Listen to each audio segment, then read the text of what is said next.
किसी कक्षा में बालकों की संख्या और बालिकाओं की संख्या का अनुपात 7:4 है।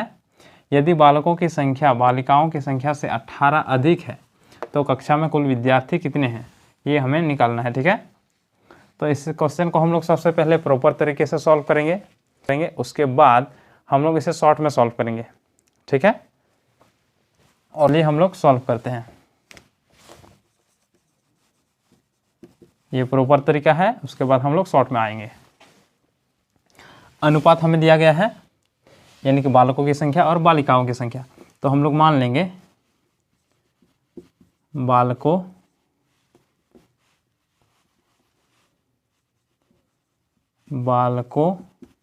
की संख्या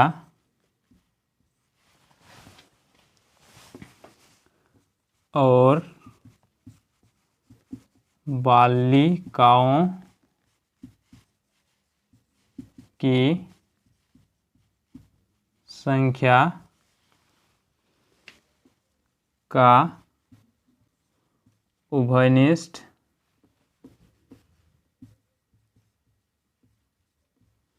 गुणनखंड बराबर x है। इसका अनुपात हमें दिया गया है 7:4। तो बालकों की संख्या क्या होगा, तो बालकों की संख्या बराबर 7x और बालिकाओं की संख्या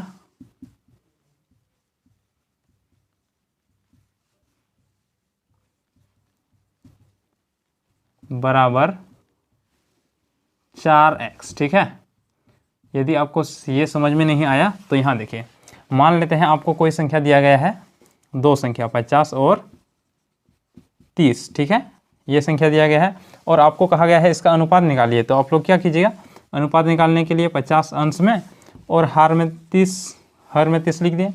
अब इसका यदि हम लोग गुणाखंड निकालेंगे 5 गुना 10 आएगा और इसका आएगा 3 गुना 10। इसको हम लोग लिख सकते हैं और 10 कट जाएगा तो आएगा क्या, 5/3। एक बार हम लोग पहले भी देख चुके हैं इस प्रकार के। तो यहाँ देखिए 5/3 आ गया, इसका मतलब हुआ 5:3। अब ये यहाँ ध्यान दीजिए, जो कट गया है उसी को हम लोग कहते हैं उभयनिष्ठ गुणनखंड, मतलब इन दोनों का जो उभयनिष्ठ गुणनखंड था वो ही कट गया है। ठीक है, और अनुपात में ये आ गया। और यदि हम लोग इस अनुपात को उसके उभयनिष्ठ गुणनखंड से गुना कर दें तो जो संख्या का अनुपात हम लोगों ने निकाला वो संख्या आ जाएगा। यहाँ देखिए, जैसे कि 5, ये वाला 5, इसके उभयनिष्ठ गुणनखंड 10 से गुना करें तो कितना आएगा, 50 आएगा, यानी कि 5 गुना 10 तो हमारा 50 आ जाएगा।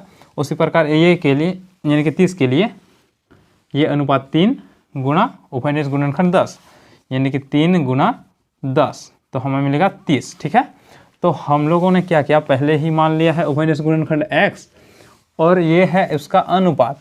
तो यहाँ क्या होगा, बालकों की संख्या 7x हो जाएगा, इसको गुना कर दिए x के साथ 7x, और बालिकाओं की संख्या के लिए 4, यहाँ है 4 इसलिए 4 गुना x यानी कि 4x। ठीक है, यहाँ तक समझ में आ गया।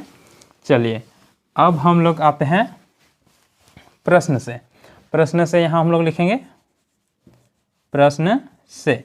तो प्रश्न में हमें क्या कहा गया है, बालकों की संख्या बालिकाओं की संख्या से 18 अधिक है, यानी कि बालकों की संख्या ये कितना अधिक है, ये अधिक है इससे कितना, 18 अधिक है। ठीक है, तो हम लोग क्या करेंगे, 7x माइनस 4x, क्योंकि ये 18 अधिक है तो हम लोग इसको घटा देंगे तो कितना मिलेगा, हमें 18 मिलेगा, क्योंकि 18 इससे अधिक है।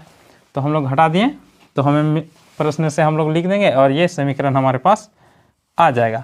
अब हम लोग इसको इसके साथ घटा देंगे, यानी कि 7x में 4x को घटा देंगे, मिलेगा हमें 3x और इधर है हमारा 18।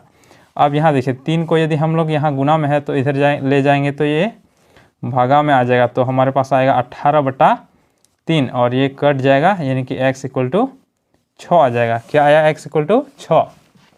अब हमें बालकों की संख्या और बालिकाओं की संख्या मिल जाएगी। यहाँ देखिए, क्योंकि x का मान हमारे पास आ गया है तो हम लोग लिख सकते हैं, इसलिए बालकों की संख्या बराबर 7 गुना x, और x का मान हमारा क्या है यहाँ 6 है, तो हम लोग लिख सकते हैं 7 गुना 6 बराबर कितना आएगा 42, ठीक है। उसी प्रकार यहाँ देखिए क्या है 4 क्या है बालकों की संख्या 4x,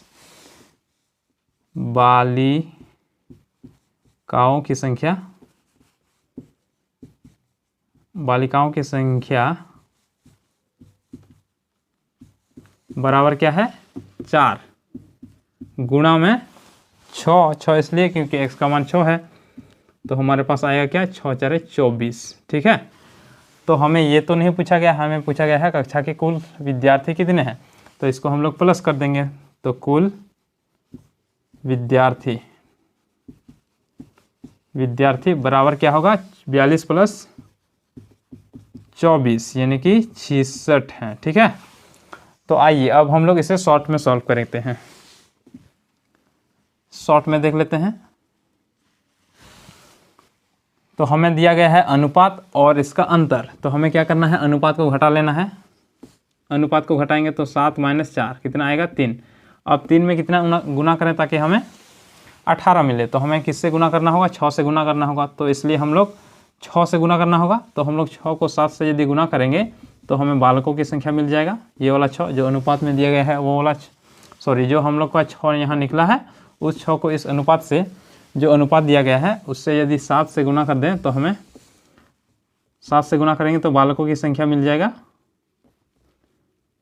बालकों की संख्या। और यदि हम लोग 4 से गुना करें यानी कि 6 गुना 4 तो हमें मिलेगा 24 जो कि बालिकाओं की संख्या है, ठीक है। ये हो गया।